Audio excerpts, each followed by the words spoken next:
Dalam sebuah ibadah Kristen, seseorang berdoa di dalam bahasa roh dalam keadaan kusuk di saat Roh Kudus sedang membangun imannya. Tiba-tiba muncul seorang teolog berteriak kepada orang yang sedang berdoa di dalam bahasa roh itu. Tunggu. Stop. Tunggu. Saya cari lebih dulu seseorang yang bisa menafsirkan bahasa rohmu. Sampai saya dapat penafsir itu, baru kau boleh lanjutkan berdoa di dalam bahasa roh. Tunggu. Stop. Tunggu. Stop. Tunggu. Ketika saudara belum dipakai Tuhan untuk mengadakan mujizat, belum dipakai Tuhan atau belum memperoleh karunia itu, tidak perlu saudara ribut. Tidak perlu saudara kesurupan setan dan mengatakan bahwa apa yang dilakukan Tuhan melalui hamba-hambanya adalah perbuatan-perbuatan kesesatan. Hanya karena saudara tentu saja mungkin bisa melihat faktanya bahwa tidak seorang pun hamba Tuhan itu yang sempurna. Tetapi persoalannya yang perlu kita tahu adalah bagaimana kita harus percaya penyertaan Tuhan. Bagaimana kita harus menerima roh Tuhan bekerja dalam hidup kita, supaya kita bisa mengerjakan pekerjaan-pekerjaan besar, menanggung tanggungan yang tidak bisa ditanggung oleh manusia biasa. Nah, di dalam pekerjaan, di dalam pelayanan, di dalam berbagai rintangan yang dihadapi, itu tidak berarti ketika orang percaya kepada Tuhan mereka menjadi manusia yang paling susah karena banyak yang ditanggung. Tetapi yang terjadi adalah mereka memiliki kekuatan, tetapi berkemenangan di atas segala apa yang dihadapinya itu. Saudara-saudara, yang dikatakan oleh Tuhan Yesus bahwa mereka yang percaya kepadanya akan disertainya sampai akhir zaman dengan mujizat-mujizat, dengan tanda-tanda yang menyertainya. Ada hamba Tuhan yang menolak pekerjaan Tuhan menyangkut mujizat karena mereka mengutip sebuah ayat Paulus yang mengatakan nubuat akan berhenti, mujizat akan berhenti, hanya kasihlah yang kekal. Lalu mereka dengan ayat itu mengunci dan sudah menutup serta mendoktrinkan bahwa sekarang pekerjaan Roh Kudus untuk mengadakan mujizat sudah selesai. Padahal sesungguhnya pekerjaan mujizat itu berakhir, nubuat itu berakhir ya ketika Roh Kudus sudah tidak ada.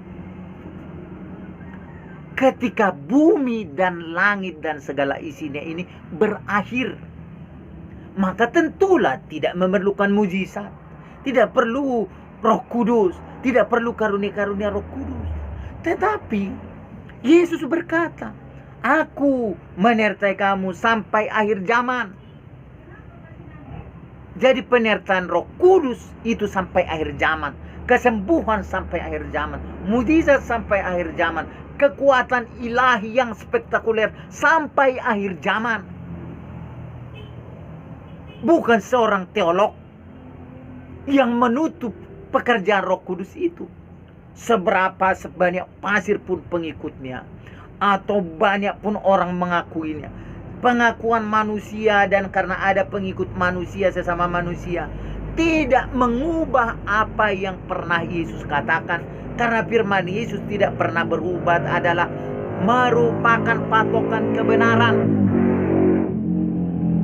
Jadi apa yang dihadapi oleh orang percaya adalah justru orang-orang Farisi, ahli-ahli Taurat, teolog-teolog yang menentang kekuatan Roh Kudus, teolog-teolog yang anti kepada kesembuhan di dalam nama Yesus, teolog-teolog yang anti, pengajar-pengajar yang anti kepada pekerjaan-pekerjaan Roh Kudus.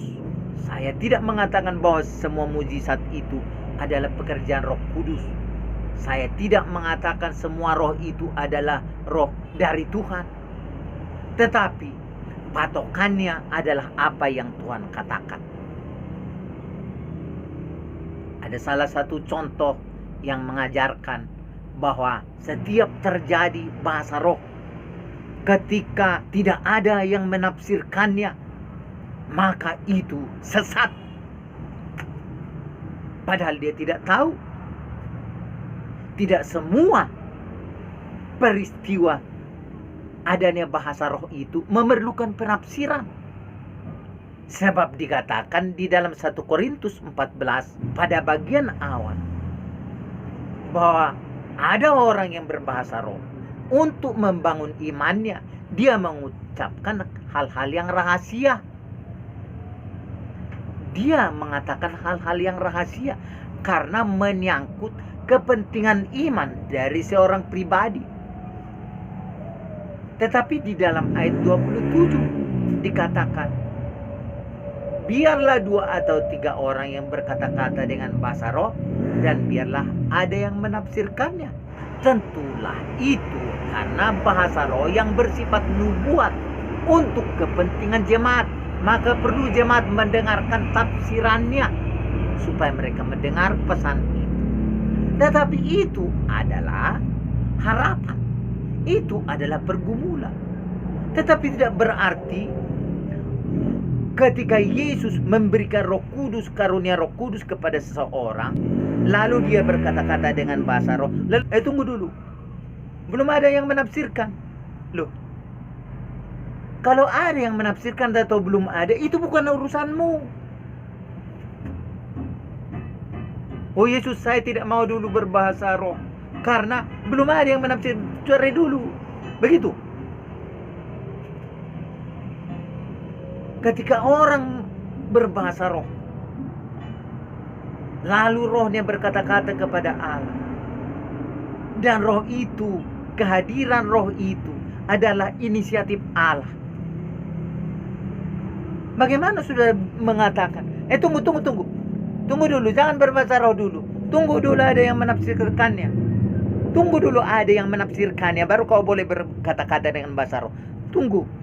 Itu pun harus 2 sampai 3. Bagaimana saudara mau menghitung di dalam KKR besar 1.000 sampai 500.000 orang?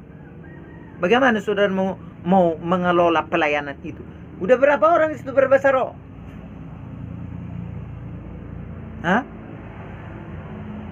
Jadi yang dimaksudkan Paulus adalah soal ketertibannya, bukan soal metode teknisnya, tetapi semangat rohaninya dan semangat ketertibannya.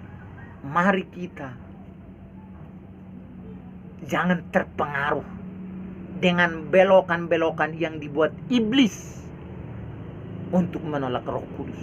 Belum ada orang setelah menerima Roh Kudus dan berkata-kata dengan bahasa roh, menarik pendetanya sendiri dari podium sampai jubahnya sobek-sobek. Jangan takut menerima Roh Kudus, termasuk dengan segala karunia-karunia-Nya. Jika dengan tulus engkau meminta roh itu bekerja pada dirimu, maka Roh Kudus akan hadir dan menyatakan apa yang menjadi kehendak Yesus. Sekarang pergumulan gereja menjelang hari Tuhan datang adalah pergumulan kepada kesejatian pemberitaan dan pengajaran Injil. Jelas kita melihat bahwa gereja telah bergeser menjadi PT, menjadi perusahaan yang lebih banyak hanya menghidupi pendeta-pendeta daripada menyatakan kehendak Yesus. Tentu saja kita tidak menyalahkan gereja yang maju, gereja yang banyak jemaatnya, gereja yang banyak uangnya, gereja yang besar-besar gedungnya, gereja yang modern fasilitas ibadahnya. Tetapi persoalan yang harus kita jawab adalah, apakah kita masih disertai roh Tuhan? Karena firman Tuhan berkata, barang siapa tidak memiliki roh Kristus, dia bukan milik Kristus.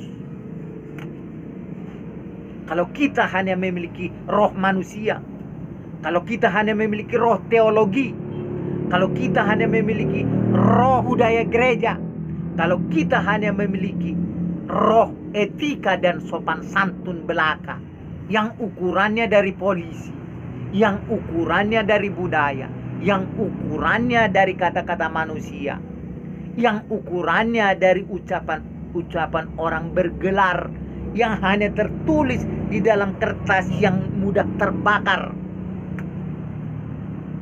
Jikalau hanya itu yang menjadi ukuran yang menganggap kita patut dan sudah patut, maka sia-sialah panggilan kita sebagai milik Yesus yang harus disertai Roh Kudus. Orang Kristen tanpa Roh Kudus bukan milik Yesus. Komunitas gereja tanpa pekerjaan Roh Kudus bukan gereja Yesus. Organisasi gereja tanpa peranan Roh Kudus bukan gereja Yesus Kristus. Uang tidak membuat Roh Kudus hadir, tetapi kebenaran sejati itulah yang membuat Roh Kudus hadir dan menyertai kita. Saudara-saudara yang kekasih, mari kita periksa gereja kita ini. Dan kepada jemaat sekalian, saya akan mau lebih berterus terang, tinggalkan gereja yang tidak mengajarkan ajaran Yesus tentang Roh Kudus. Semua orang Kristen di muka bumi dan di Indonesia ini, tinggalkan gereja yang tidak mengajarkan dan memberitakan Roh Kudus seperti yang Yesus ajarkan. Saya tidak mengatakan kepada Anda supaya saudara meninggalkan gereja karena mereknya A atau B atau C. Dan saya tidak mengatakan kepada Anda supaya saudara datang ke gereja dengan merek A, B atau C. Tetapi saya mau mengatakan kepada umat dari Yesus Kristus, jikalau engkau memang ingin diselamatkan dan berkekuatan menghadapi zaman yang semakin sukar ini, datanglah kepada gereja yang mengajarkan ajaran Yesus tentang Roh Yesus sendiri. Jikalau engkau masih berada di sebuah gereja apapun itu, apapun merek gereja itu, tinggalkan gereja yang tidak mengajarkan ajaran Yesus tentang Roh Kudus. Tinggalkan gereja yang tidak mengajarkan ajaran Yesus dan rasul-rasul Yesus tentang Roh Kudus. Supaya engkau memiliki kemungkinan untuk mengerti apa yang menjadi kehendak Yesus di dalam hidup. Patokan dari seluruh kebenaran adalah kata-kata dari Yesus sendiri.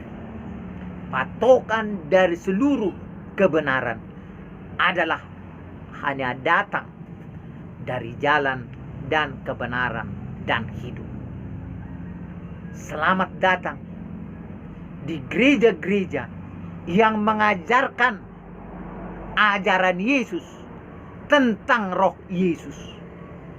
Bagaimana kebenarannya seperti yang saudara lihat di Alkitab.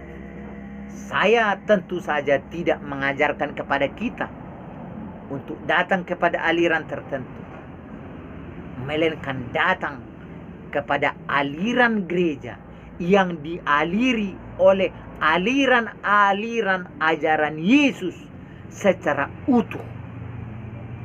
Saudara-saudara, mengerti dan selidiki Alkitab. Jangan selidiki dan berkutat kepada ayat-ayat yang menolak seutuhnya kebenaran firman yang sejati. Saudara-saudaraku, jikalau engkau mau menerima Roh Kudus, satu-satunya kekuatan yang membuat imanmu bertahan sampai hari Tuhan datang, sekarang katakan, Yesus, aku mau menerima Roh. Yesus, aku mengakui segala dosa-dosaku, bahwa engkau telah mati tersalib di Golgota, dan kemudian bangkit dari antara orang mati, dan kemudian naik ke sorga, dan kemudian mengutus rohmu kepada setiap orang yang percaya kepadamu, kepada Yesus yang mengutus Roh Kudus. Sama seperti Yesus mengutus Roh Kudus kepada murid-muridnya. Penuhilah saya dengan roh. Saya mengundang roh Tuhan Yesus menguasai diri saya, memimpin hidup saya untuk mengikut Yesus dan mengerti kehendak daripada Yesus. Jikalau saudara berdoa dengan iman serta mengambil keputusan untuk mengikut Yesus di dalam pimpinan Roh Kudus, saudara lebih memiliki kesempatan yang besar memperoleh